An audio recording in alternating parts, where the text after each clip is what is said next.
موضوع حج اور عمرہ کے احکام۔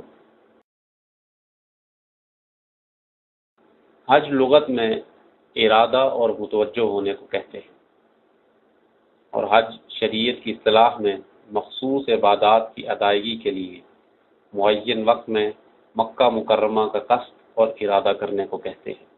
حج کی شرطیں: پہلی، اسلام۔ حج کافر پر واجب نہیں ہے اور نہ ہی وہ ادا کر سکتا ہے۔ دوسری، عقل، پس حج مظنون پر واجب نہیں ہے۔ رسول اللہ صلی اللہ علیہ وسلم نے فرمایا، میری امت میں 3 آدمیوں سے قلم اٹھا لیا گیا ہے، سوئے ہوئے سے یہاں تک کہ وہ بیدار ہو جائے، اور بچے سے یہاں تک کہ وہ بالغ ہو جائے، اور دیوانے سے یہاں تک کہ وہ ٹھیک ہو جائے۔ تیسری شرط بلوغ ہے، پس چھوٹے بچے پر حج واجب نہیں ہے، لیکن اگر اس نے حج کا احرام باندھ لیا اور حج کیا تو اس کا حج ٹھیک ہے۔ ایک عورت رسول اللہ صلی اللہ علیہ وسلم کے پاس بچہ لائی اور پوچھا کہ اس کے لیے حج ہے یا یہ حج کر سکتا ہے، تو رسول اللہ صلی اللہ علیہ وسلم نے فرمایا، جی ہاں، اور اس کا ثواب آپ کو ملے گا۔ چوتھی شرط آزاد ہونا ہے، پس غلام پر حج نہیں ہے۔ رسول اللہ صلی اللہ علیہ وسلم نے فرمایا، جس غلام نے بھی حج کیا پھر اس کو آزاد کر دیا گیا، پس اس پر دوبارہ حج لازم ہے۔ پانچویں شرط استطاعت اور قدرت ہے، اور یہ سرمایہ اور سواری سے عبارت ہے اللہ تعالیٰ کے اس فرمان کے باعث۔ لوگوں پر اللہ کا یہ حق ہے کہ جو اس کے گھر تک پہنچنے کی استطاعت رکھتا ہو اس کا حج کرے۔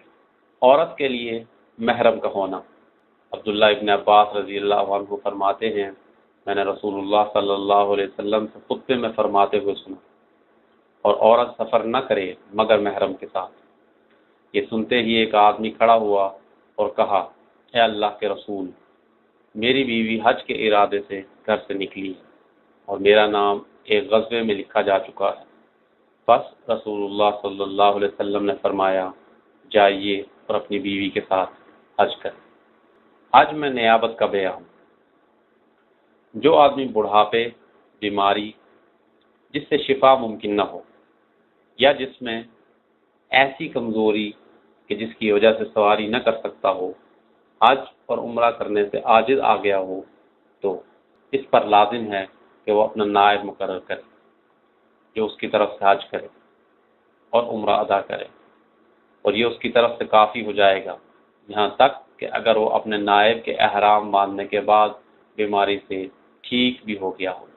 فضل ابن عباس سے روایت ہے کہ خثعم قبیلے کی ایک عورت نے رسول اللہ صلی اللہ علیہ وسلم سے کہا کہ میرے والد پر حج فرض ہو گیا ہے اور وہ بہت بوڑھے ہیں، اونٹ کی پیٹھ پر ٹھیک طرح نہیں بیٹھ سکتے، تو رسول اللہ صلی اللہ علیہ وسلم نے فرمایا، آپ ان کی طرف سے حج کر لیں۔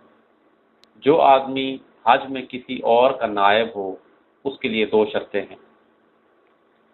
پہلی یہ کہ اس کے اندر حج کی تمام شرطیں پائی جاتی ہوں، اور دوسری شرط یہ ہے کہ اس نے خود حج کیا ہو۔ اگر اس نے خود حج نہ کیا ہو اور دوسرے کی طرف سے کر رہا ہو تو یہ اس کا حج شمار ہوگا، دوسرے کی طرف سے ٹھیک نہیں ہوگا۔ اس پر دلیل ابن عباس رضی اللہ عنہ کی روایت ہے کہ رسول اللہ صلی اللہ علیہ وسلم نے ایک آدمی کو لبیک عن شبرمہ کہتے ہوئے سنا، تو آپ نے پوچھا، شبرمہ کون ہے؟ تو اس نے کہا، میرا بھائی یا رشتہ دار۔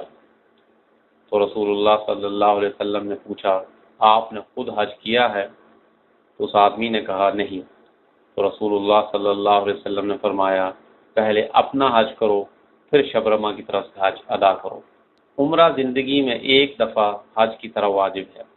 رسول اللہ صلی اللہ علیہ وسلم نے فرمایا، اسلام یہ ہے کہ آپ گواہی دیں اس بات کی کہ معبود بحق نہیں ہے مگر اللہ کی ذات، اور محمد اس کے رسول ہیں، اور نماز قائم کریں اور زکوٰۃ دیں اور حج اور عمرہ ادا کریں اور جنابت سے غسل کریں اور ٹھیک طریقے سے وضو کریں اور رمضان المبارک کے روزے رکھیں۔